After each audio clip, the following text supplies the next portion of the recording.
Hi, welcome once again to M5's English language learning program, Let's Speak English. I'm Gav Duncan and I'm here on your TV to help you learn English. Now, are you sitting comfortably? Yes? Good! And are you ready for today's lesson? Yes? Good! Okay, well, let's learn English together. And hello again, people. Hello and welcome to another week. Yes, that's right. The weekend has passed from view and now we find ourselves in the middle of Monday once again. So, how was your weekend? Did you all have fun? Did you all have a good time? Did you all do the sort of things that you enjoy doing? And what sort of things were those? Skateboarding, roller skating, inline skating, running, exercising at home, working out in the gym, hiking? I have no idea what you all enjoy doing. It's quite possible that some of you enjoy flower arranging. I don't know. Perhaps some of you went to visit your relatives in the countryside. Anyway, whatever it was that you got up to, I hope that you had a good time doing it. All right, well, as we all know, we're here once again, and it's time for us to get started. So, if you're all ready, you are all ready, aren't you? Yes? Good. I was just checking. All right, in that case, let's get this show on the road. All right. Now, today we're going to consider two tenses. We've seen the past simple before, and we've seen the present perfect too. Now, one way that we can really fix a grammar idea in our heads is to look at that grammar item and compare it to another similar item. We've done this before, haven't we? Yes. When we looked at the past continuous, we compared it to the past simple, didn't we? Yes. By comparing the two tenses, it becomes easier to understand when we should use this one and when we should use that one. So, that's what we're going to have a look at today. So, let's make a start. All right. Well, we all know and we all remember that we use the present perfect to talk about finished events and actions. But when we use the present perfect, we're stressing that these past events have some importance now. This also means that we could essentially say the same thing by using a different tense, like the present simple. I've travelled all over South America. I know South America very well. The president's been assassinated. The president is dead. Okay, now we often use the present perfect when we're delivering news. War has broken out between Ummy Gummy Land and the land of the pickles. He can't play football because he's broken his leg. Now, even in those examples, we can still feel the idea of the present, can't we? The war between Ummy Gummy Land and the land of the pickles is happening now. He's got a broken leg now. Okay, now we also know that we use the present perfect to talk about past actions which form part of our life experience. Things that we've done to date, from birth until the present time. I've travelled all over South America. I know South America very well. Have you read Aunts Aren't Gentlemen? Do you know the book Aunts Aren't Gentlemen? I've never had the plague. I might catch it next week. We also use the present perfect when we're talking about a more recent period, but one which continues until now. I haven't heard from Chief Mangasuta Buthelezi since Christmas. I'm starving. I haven't eaten anything since last Monday. She hasn't asked for my help in the last few days. Last week, she asked for my help on an hourly basis. How are you getting along with your new boss? Pretty good. There haven't been any problems so far. We also use the present perfect with time periods which finish at the time of speaking. I've drunk 16 espressos today. I haven't seen Batman or Elvis today. Have you? Have you been on holiday this year? We also say that it's the first, second, third, etc. time that something has happened. Jeff is having a driving lesson. It's the first time that he's driven a car. That's the second bar of chocolate you've eaten this afternoon. Where's John? He's phoning his new girlfriend, Yoko. What? Again? That's the 9th time he's called her this evening. All right, now, what about the form? Well, that's simple, isn't it? We all know that when we want to make a sentence with the present perfect simple, as we did in those sentences, we need the verb to have as the auxiliary verb and the past participle of another verb, the main verb of the sentence. Okay, well, that's simple enough, isn't it? Yes, of course it is. We know that this means that we've got two possibilities for the auxiliary verb, have or has. Depending on which subject we're using, we're either going to use have, I have, you have, we have, you have, and they have, or we're going to use has. He has, she has, and it has. Okay. And after that, we need the past participle form of the main verb, the third form. Now, we know that there are different groups regarding past participles, and that can help a little, but to be honest, we're really going to learn the past participle by checking in a dictionary or in a list of verbs, aren't we? Yes, so don't be afraid to check what the correct form of the past participle is. Get a dictionary, get a list of verbs, search the internet. There are loads of free lists and things like that. Things we can use as a sort of database. All right, so that was the positive idea. Now, what about the negative? Well, in order to make a negative sentence, we need the adverb not. And the important thing here is not the fact that we need not. You all remember that that's the adverb we need when we want to make a negative sentence in English. No, the important thing with the adverb not is where we put it. With the present perfect simple, we follow the auxiliary verb with the adverb not when we want to make a negative sentence in the present perfect simple.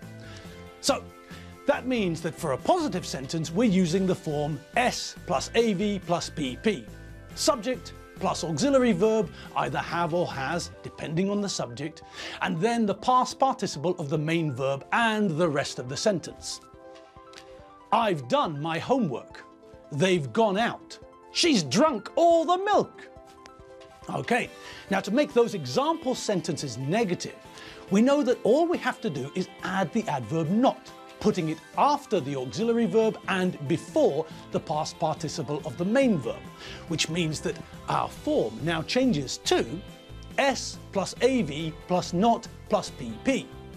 Subject plus auxiliary verb, either have or has, depending on the subject, then the adverb we use in negative sentences, not, and then the past participle of the main verb and the rest of the sentence. I haven't done my homework. They haven't gone out. She hasn't drunk all the milk.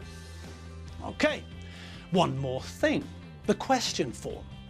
We know that with questions in English, we have to change the positions of a couple of things, don't we? If we're asking a question using the verb to be in the present simple, for example, then we know that we swap the positions of the subject and the verb. I am becomes am I. You are becomes are you, and so on. If we're using a different verb in the present simple, then it's slightly different, isn't it? Yes, we all remember that to ask questions and make negatives in the present simple when we're not using the verb to be, we have to use the auxiliary verb do. And of course, this verb, this auxiliary verb, has to be correctly conjugated. This is where we see the conjugation, not in the main verb. Okay, and what does this mean in practice? Well, we've already seen that to ask a question using the verb to be in the present simple, all we have to do is swap the subject and the verb. But when we're dealing with an auxiliary verb, this means that we have to start with the correctly conjugated form of the auxiliary verb.